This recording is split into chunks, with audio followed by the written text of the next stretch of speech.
politicians have in common. You might think they're worlds apart, but the truth is, some of the most powerful techniques used by today's leaders like Donald Trump are rooted in timeless principles of psychology and persuasion that date back thousands of years. In this video, we're diving into the fascinating intersection of ancient wisdom and modern influence. We'll break down the techniques Trump uses to captivate his audience, win loyalty, and dominate conversations. And we'll explore how these methods echo the teachings of great thinkers like Aristotle, Confucius, and even Stoic philosophers. This isn't about politics. It doesn't matter whether you love Trump, hate him, or feel indifferent. This is about understanding how he communicates so effectively. By analyzing his techniques through the lens of ancient wisdom and psychology, we can uncover valuable lessons about influence, confidence, and even personal growth. We'll look at how Trump uses emotional appeal, repetition, body language, and an us versus them mentality, and compare these strategies to ancient rhetorical techniques and philosophies. More importantly, I'll show you how you can apply this knowledge in your own life to build confidence, resist manipulation, and communicate more effectively. Before we begin, let me make one thing clear. This is not a political statement or an endorsement. This is purely a psychological analysis of influence and persuasion techniques. By understanding these methods, whether used by politicians, marketers, or public figures, you can become more self-aware and empowered in your own life. So let's dive in. What can ancient wisdom teach us about modern manipulation, and what can we learn from Donald Trump's playbook?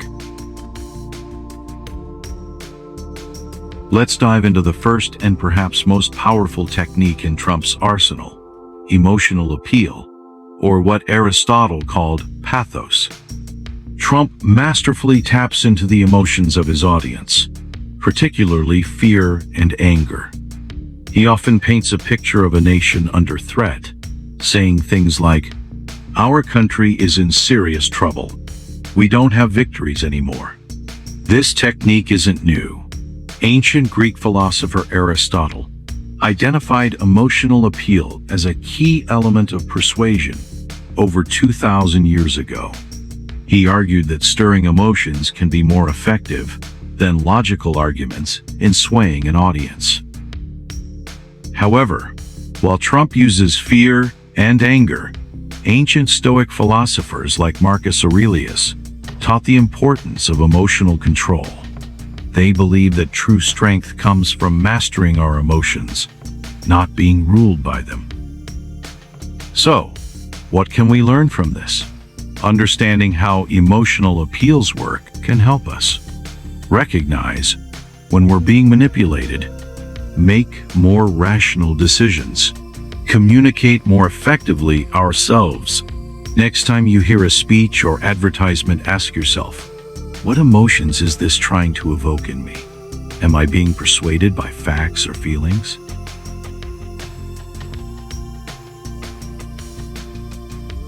Another powerful technique Trump uses is repetition and simple language. He often repeats key phrases or slogans, making them memorable and easy to chant. This is not a new tactic. Ancient orators also understood the power of repetition. Trump's use of simple, straightforward language helps him connect with his audience on a basic level. Phrases like "Make America Great Again" or "Believe me" become ingrained in people's minds, making his message more relatable and accessible. In ancient times, philosophers like Confucius emphasized the importance of clarity in communication. Confucius taught that simplicity and sincerity are key to effective teaching and leadership. However, while Trump uses repetition for persuasion, ancient wisdom teaches us about the importance of discernment. We should be aware of how repetition can influence our perceptions and decisions. So, what can we learn from this? Understanding how repetition works can help us recognize when we're being influenced by repeated messages, communicate more effectively by using clear and simple language, be more discerning in our consumption of information. Trump frequently employs a technique known as the us versus them mentality. He often divides people into groups, creating a sense of shared identity among his supporters, while demonizing those who oppose him. This approach can be seen in phrases like, "We're going to build a wall," or "They're trying to undermine our country." This divisive strategy is not new. In ancient times, tribal psychology played a significant role in shaping social dynamics. However, ancient philosophers like Aristotle and Plato emphasized the importance of unity and harmony within society. In contrast, Trump's approach often relies on creating a strong sense of us by defining a common enemy. This can be effective in rallying support, but can also lead to polarization and conflict. Ancient wisdom teaches us about the dangers of division and the importance of empathy and understanding. Philosophers like Confucius advocated for building bridges between different groups, promoting harmony and mutual respect. So, what can we learn from this? Understanding how the us versus them mentality works can help us recognize when we're being manipulated by divisive rhetoric, foster a more inclusive and empathetic mindset, build stronger, more unified communities. One of Trump's most noticeable traits is his confident demeanor and commanding body language. He often uses bold gestures, maintains strong eye contact, and adopts dominant postures. This nonverbal communication is as powerful as his words in conveying authority and strength. Trump's confident stance echoes the practices of ancient leaders who understood the importance of presence. In ancient Rome, for example, leaders were trained in the art of oratory, which included not just speech, but also posture and gesture. Confucian teachings emphasized the importance of self-cultivation, including how one carries oneself. The concept of ilai, or proper behavior, included physical bearing as a reflection of inner virtue. Build stronger, more unified communities. However, while Trump uses confidence to project strength, ancient wisdom teaches us about the balance between confidence and humility. Philosophers like Socrates emphasized the importance of acknowledging what we don't know. So, what can we learn from this? Understanding the power of confidence and body language can help us recognize how nonverbal cues influence our perceptions of leaders, improve our own communication skills through conscious body language, strike a balance between confidence and humility in our interactions.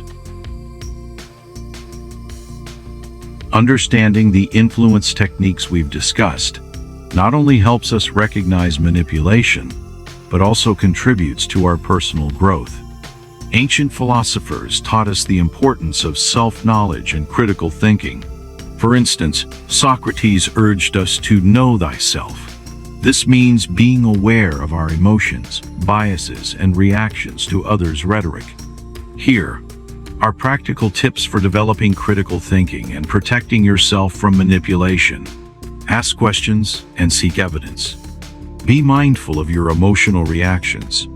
Explore different perspectives. Practice empathy and understanding others. By applying these principles, we can become more resilient to manipulation and more effective communicators. Remember, the goal isn't to become manipulative ourselves, but to understand these techniques for our own growth and protection. As we become more aware, we can make more informed decisions and contribute positively to our communities. In the words of Marcus Aurelius, you have power over your mind, not outside events. Realize this, and you will find strength. This ancient wisdom reminds us that while we can't control others' tactics, we can control our responses to them. This script provides a balanced view of personal growth and protection against manipulation, drawing on ancient wisdom while offering practical advice for modern viewers.